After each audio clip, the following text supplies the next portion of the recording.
Good afternoon, everyone. This is Juliana, and today I have a project share that I would like to share with you. I hope you are all doing really well. This is the latest, I had just finished another journal, but before that I finished this, and this was a long time coming actually. I had signed up for Mary Ann Moss's famous class called Remains of the Day. In fact, I know for sure that on Junk Journal Junkies they did a swap, a Remains of the Day swap. It's also Remains of the Day has the acronym ROD. Anyway, I signed up for the tutorial. I didn't try to wing it on my own. I really wanted to learn from Mary Ann Moss. For any of you who are interested in taking any journal classes, journal making classes, I highly recommend this class. She's pretty awesome. She's a great teacher. And she really lays it out nicely, and it's a great way to support another artist by buying their tutorial. So anyway, this was the first time that I'm a novice sewer. I just started sewing a couple years ago and really just sewing on paper, and I still have a lot to learn. But for anybody who is a beginner sewer, this is totally doable. If I can do it, you can do it. And it was the first time that I had sewed this much with fabric, and I just had a blast doing it. So let's look at the journal. So I have a closure here, and it's pretty scrappy. It's actually from a very old curtain, which I think is made out of silk, and it has this beautiful fraying. And I cut the curtain. This is where the rod would have gone in, but it frays really lovely. It's frayed very lovely on the edges, and it has some strings hanging off, and it's very long. And it wraps around, so it's a wraparound closure. And I'm going to try to keep this video short, but there's definitely so many stories because I really enjoy using original ephemera in my journals. Not always photographs, because I come from a photo background. I have been a fine art photographer for over 25 years, and so I'm just trying to lighten up this video a bit. Anyway, I have been a photographer for over 25 plus years, and I have a nice collection of vernacular photography that I've bought online, and it's a little harder for me to use those, but I'm starting to do that.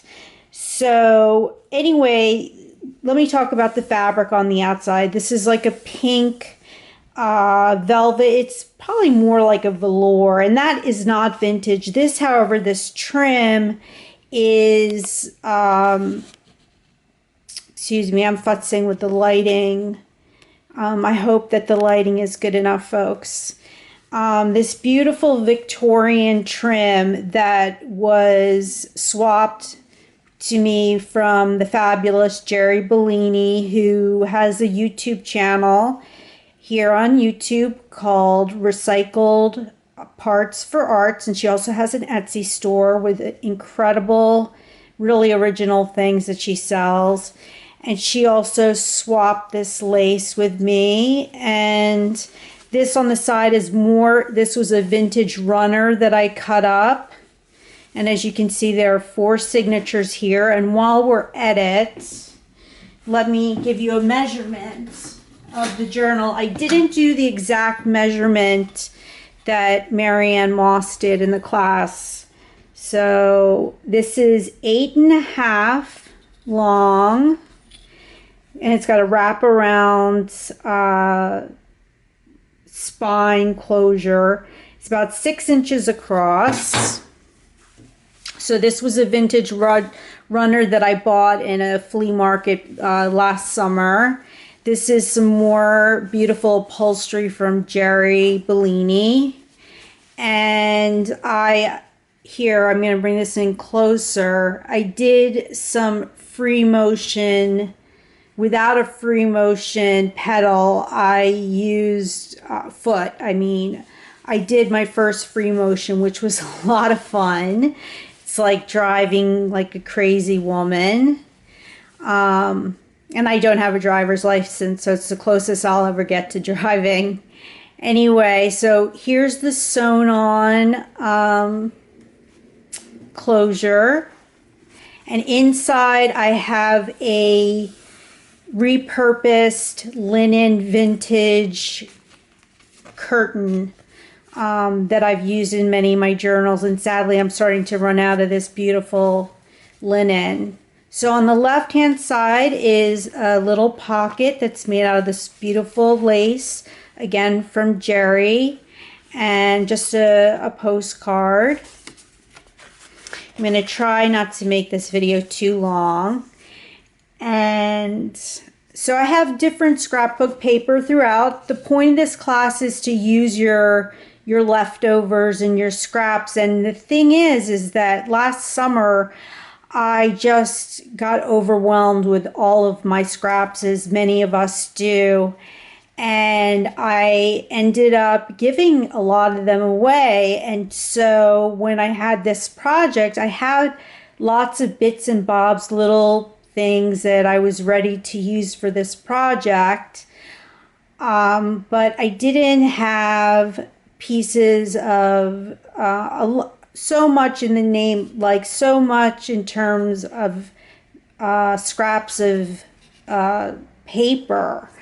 So, but I made do, and I used this scrapbook collection, this paper collection, which is kind of 50s, not 50s, 70s themed, very funky. And again, what I was saying is like this image right here, which I hope is coming into focus, is this beautiful image that I purchased while I was in Rome a couple years ago. And there's a lot of, again, so it's about using your remains, the remains of the day. But it's also, the whole book is put together through stitching. So it's like collaging, but with your sewing machine, which is pretty awesome. So in here I have this adorable confirmation image that I scanned. This is, a side pocket, which here was a piece of really torn from a typewriting book that I glued down and used as a side pocket. This is an alteration tag, I believe. Or no, it's a time card that I got from Lori Jagadish's Etsy store. Excuse me for all the ahs and the ums. There we go. I got this from her Etsy store called The Everyday Journal. Give props to Lori. And here, I did a power walk in my first 5K last year, so I wanted to preserve that memory. And I'm going to just start flipping through because there's just so many stories behind all these pieces of paper. Like this came to me in a swap that I had in a mail art group online. And I have to say the majority of my vintage ephemera, for those of you who are interested, comes from when my partner Victoria's father passed away. He and his father were amazing paper hoarders, and I really hit the jackpot, and I inherited a lot of paper. And when we were cleaning out the barn, because we needed to do that because there were some renovations going on, I just could not let this stuff go to the dump, and I ended up with a lot of amazing pieces of ephemera. So there's a lot of the stuff in here is vintage, but there's also some modern stuff too. I often find books on the side of the street. I live in Brooklyn, New York, so that's something that does kind of happen. And now that people know that I do this kind of journaling and I use vintage books, just the other day, somebody gifted me a couple of books that were falling apart. And that's exciting. But it's also overwhelming too when you have all this stuff. So here is this adorable piece of ephemera is from a children's sewing book that I got in Cuba, in Old Havana last year. So you can see how sweet the illustration is. So that's Cuban ephemera. This is from a safety pamphlet from flying, and I believe we were flying on Air France to Italy. So whenever I travel, I definitely try to hit up the vintage market and look for vintage ephemera. This is an illustration from a Victorian children's book from the 1800s. This is from a Soviet Russian anatomy book. I have a passion for anatomy. My father was an anatomy teacher, and it just kind of, I inherited that passion. This is adorable. This actually says gay dog, which I think is so cute. It's a children's rummy playing card. This is, again, I love children's books, and I bought this in Cuba. It's in Spanish. So people ask about writing spots, and so I've tried to create as much as possible. Like, there's this little space here that I sewed on for writing. There's some space here to write. But I am considering making these in the future to sell in my Etsy store, and I think I'm definitely going to have more writing spot because I know people who are serious journalers want to be able to write in their journals. So again, I love this safety card from the airline company. This I got from, this was from a paper company. This is like a swatch of a different kind of paper. Again, that adorable Cuban book, paint chip, or whatever they're called. Some Marion Smith scrapbook paper, some vintage ledger paper. And if I move in close, you can see all the sewing work that went into this. And it just makes the book. The stitching is just so beautiful in itself. I think often I prefer sewing on paper than on fabric. And here I sewed down a Red Cross cotton. That must be from like the 40s at least, or the 50s. Okay, so here's another unusual photo that I scanned. It's a soldier in front of the paper moon. This is something that was very common in during the turn of the century and lasted for a long time. People would get their photographs in carnivals standing in front of the paper moon, and I have a small photo collection of paper moon photographs.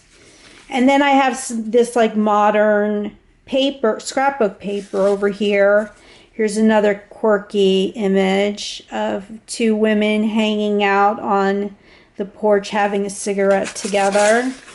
So you can see there's a juxtaposition of new and old washi tape here. So there's a little bit of irony in here. And this I actually got from a some people will be horrified, but I cut this out of a Victorian fashion magazine, which also came out of the barn of things that I inherited. This is a prayer card, a Catholic prayer card from Rome that I bought. This is from a children's magazine. This is a bit of Christian kitsch. I don't know if you can see exactly, but this man seems to be drinking away his sorrows as his wife behind him is praying for him. And this is from an old magazine. This is again Russian. This is a pathology book that I purchased in Armenia. This is a baby shower card that was given to my partner's mother when her first child was born. And it's sewn on a Ford catalog piece. This is a prayer card of some kind, I don't know, or an image of Jesus. And then on this side it says, what you should know about measles. So you can see it's a real eclectic. There's no rhyme or reason to this. Just making, you know, combinations between colors, you know, the red up here, the red over here, and making just unusual, ironic connections in the subject matter of what's on the paper. This is a little pocket. And this is a check from 1918. I have a whole bunch of these, which I'm planning to sell some of them. They're pretty awesome. Here's a letter from 1934, middle of the signature. And, you know, here I was, you know, starting to build up some scraps to sew on the sides and the edges. This is from a children's circus book. This is another pocket with some seam binding that I've ruffled. This adorable image of porcupines. The other side of the Ford catalog with this wonderful image and the Cyrillic writing over on this side. And here's another wonderful image. I got this one in Rome. Little boy with his toy. So many stories, you know, because it's really a mix of so many different. I got this stuff from so many different places. This is from my deceased mother-in-law. She traveled a lot. She worked for the airline, and so she must have gone to, I believe this might be Hawaii or Tahiti. This is a little corner tuck here. And I just love the way the blue and the orange come together and the design elements of these pages. This is an actual sleeve from a record that was seriously thick, and it was probably from the 20s. And then here are some more images that I've scanned and printed. This is a woman holding her little black dog, and this unusual Victorian carte de visite. I hope those came into focus.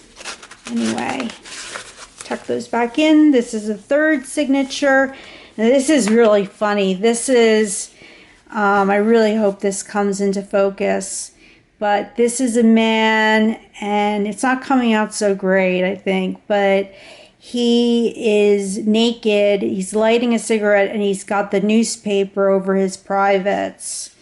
So when I saw that for sale on Etsy, I just had to purchase it. Some more vintage ephemera. This is a vintage calendar from, I think, 1953, a Catholic calendar. This is one of my photographs that I took for this long-term documentary project I had been working on. It's a little boy running. He's got a lot of determination. I'll put that in later. So this is from the Dick and Jane series. This is a vintage map. And I love the way the stitching looks there in focus. Collaging with a sewing machine is just something, it's a really beautiful look. These are actual coupons that I purchased last year, and they're to purchase ice blocks when people were using, you know, when they would actually buy ice for their refrigerators. Here on vellum are these mouths, these phonetics, teaching phonetics. Floral. This is a see-through window of a security envelope with something behind it. This is a vintage tag. Another pocket with some seam binding. A score pad. Again, this is from Jerry Bellini. Thank you, Jerry. This is my ticket to the capital city of Armenia, to Yerevan, when I went there about 3 or 4 years ago to photograph. This says How to Train Your Dog. This is vintage ledger paper from 1924. This is from Bluebeard, the children's story. And this is from the late 1800s.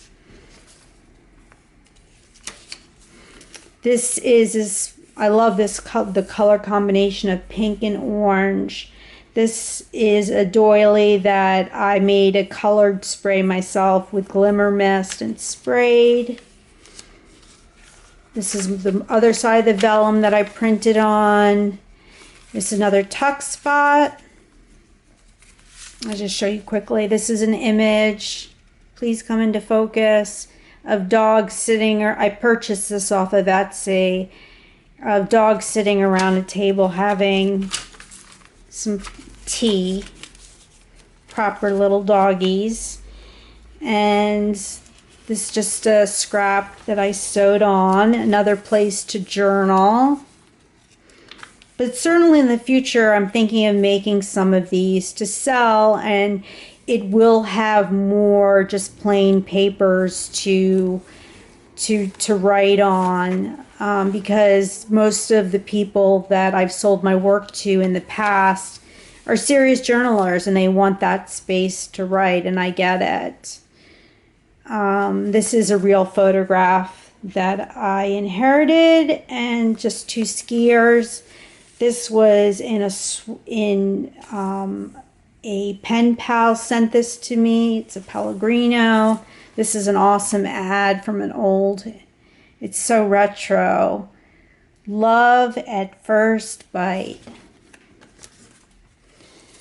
So there's a photograph in this pocket over here, seam binding at the top that's rough.